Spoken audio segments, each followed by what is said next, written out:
Two stories have come up which strike me as very interesting. Seemingly unconnected, they're sort of beginning to dominate the newspapers. The government's cautious approval of an Albanian-style return hubs for failed asylum seekers and its refusal to grant travel authorization to the French writer Renaud Camus, citing the ill-defined principle of the public good. One is a logistical plan to relocate migrants, the other an ideological attempt to relocate discomforting speech, and yet they intersect in a profound and troubling way. Let's begin with the second. Camus, now 78, is no stranger to controversy. He's the author of The Great Replacement, a theory suggesting that mass migration is intentionally reshaping Europe's demography.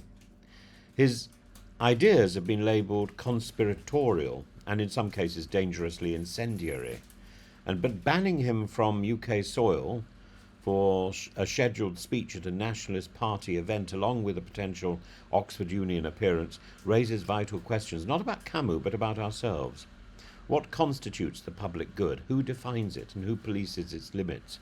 If the Home Office can arbitrarily declare that someone's presence is not conducive to it without charge or trial, are we not closer to silencing views we merely dislike than those that pose any credible threat? Now, let's be clear, I'm not defending Camus' worldview. His theory at best verges on demographic paranoia and at worst has inspired those who commit atrocities. But we are not obliged to protect his feelings. We are obliged to protect the principle that contentious views should be debated, not gagged. That principle is especially important when the same government seeks to lecture other countries, Israel among them, on freedom of movement and political expression. So this is where the hypocrisy lies. When Labour MPs are denied entry to Israel for espousing pro-boycott views, Sir Keir Starmer decried it. But when our own Home Office bars a writer for his views on migration, silence prevails. Now, of course, Camus is not a sitting MP. He's not a member of the French Parliament. And Lord Young and the Free Speech Union have pointed out that this decision appears particularly tin-eared when the UK is actively courting a free trade deal with Donald Trump's America. As a US source put it bluntly, no free trade without free speech. And yet, while this ideological barricade is built in Whitehall, another border policy is evolving, and this time with arguably greater public support and arguably more questionable. The government is reportedly in discussions with Balkan states to establish offshore return hubs for failed asylum seekers. Inspired by Italy's partnership with Albania and now blessed cautiously by the UNHCR, these hubs would process individuals refused asylum in the UK and relocate them for temporary accommodation to, let's say, Albania. The idea is not without controversy, but unlike the now defunct Rwanda plan, it may have the virtue of legality, human rights compliance, and crucially, logistical realism. Unlike Rwanda, these Balkan nations are geographically and politically closer to Europe's migration routes, making the process potentially more transparent and enforceable.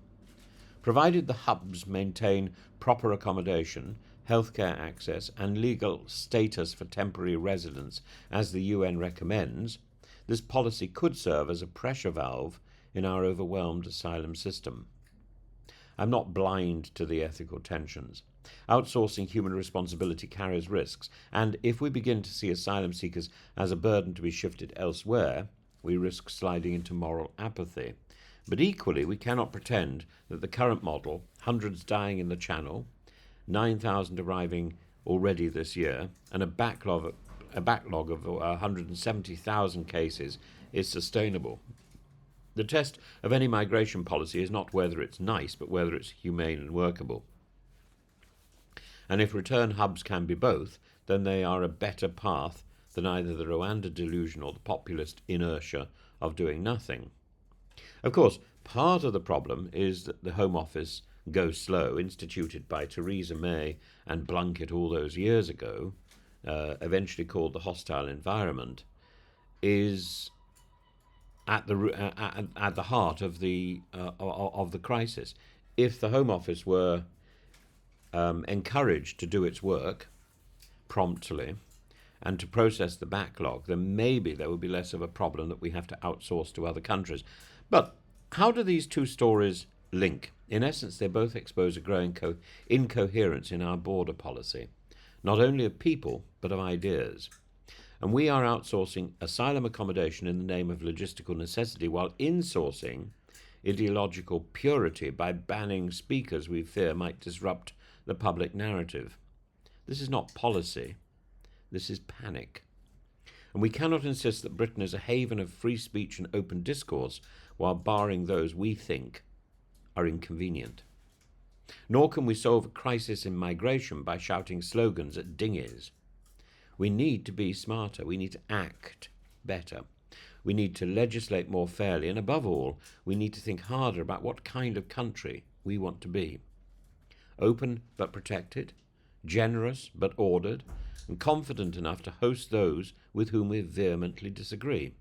Because, to paraphrase an older liberal truth, the test of our tolerance is not how we treat the agreeable, but how we treat the unpleasant, the extreme, and the unwelcome.